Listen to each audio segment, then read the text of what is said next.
Welcome to Betty's Magical Stories, where real emotions, unforgettable moments, and powerful life lessons come together in stories that stay with you long after they end.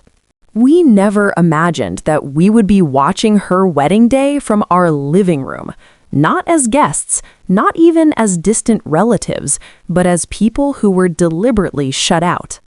The message arrived 3 weeks before the wedding. It wasn't a call. It wasn't even a long explanation. It was a short text, carefully written, emotionally cold. She said she needed space, that our presence would make her anxious, and that it was better if we didn't attend. At first, we thought it was a joke, or maybe stress talking. Weddings are stressful. We replied calmly, asking if we could talk. There was no response for 2 days.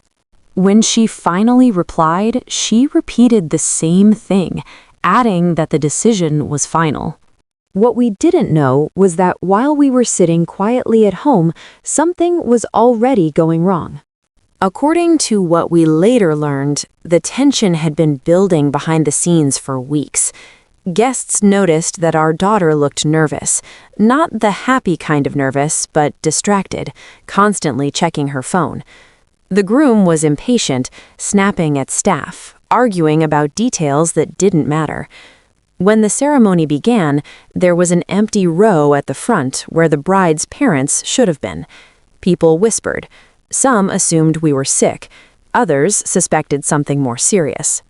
Halfway through the ceremony, something unexpected happened. The officiant paused. The groom turned around, visibly upset. Our daughter began to cry.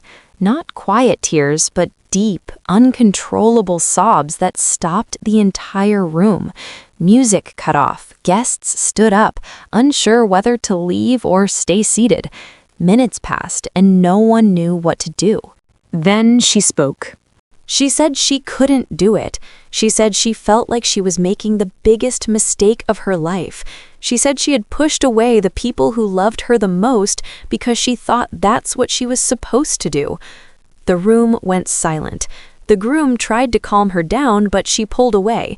She said she felt alone, and that banning her parents had made everything feel wrong instead of right. The wedding didn't continue. People slowly began leaving, shocked, confused, some sympathetic, others frustrated. The reception never happened. The decorations stayed up. Untouched food went cold, and what was supposed to be the happiest day of her life ended before it could even begin. We didn't find out immediately. Hours passed before our phone rang. When it did, it was her number. She was crying so hard that at first we couldn't understand her words. She kept saying she was sorry. She said she didn't know how things had gone so wrong. She asked if she could come home.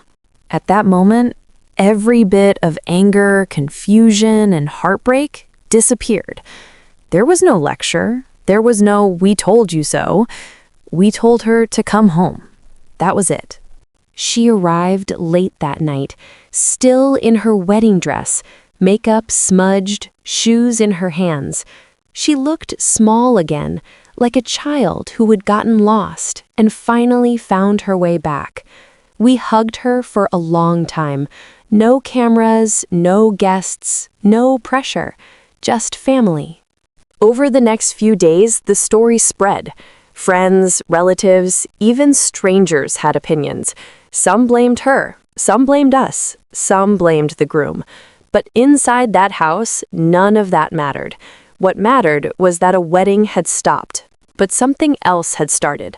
Honest conversations, painful truths, healing that couldn't happen in a crowded venue filled with expectations. She admitted she felt pressured to choose sides, to prove she was independent by cutting us out. She said she thought excluding us would make things easier, quieter. Instead, it made everything louder. The absence spoke louder than our presence ever could. The engagement was eventually called off. Not dramatically, not publicly, just quietly. She started therapy. We all did, in our own way. Our relationship didn't magically fix itself overnight, but it became real again. Less perfect, more honest. Looking back, the wedding didn't end because of one moment. It ended because love, when pushed aside, has a way of demanding attention. Sometimes it stops everything. And if there's one thing we learned, it's this.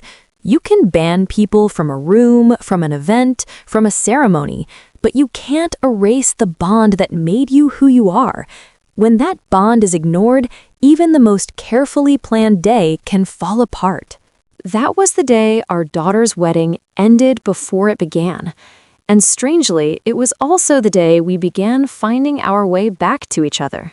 This was Betty's Magical Stories. If this story touched your heart, like, share, and subscribe for more magical stories that reveal the truth behind real lives.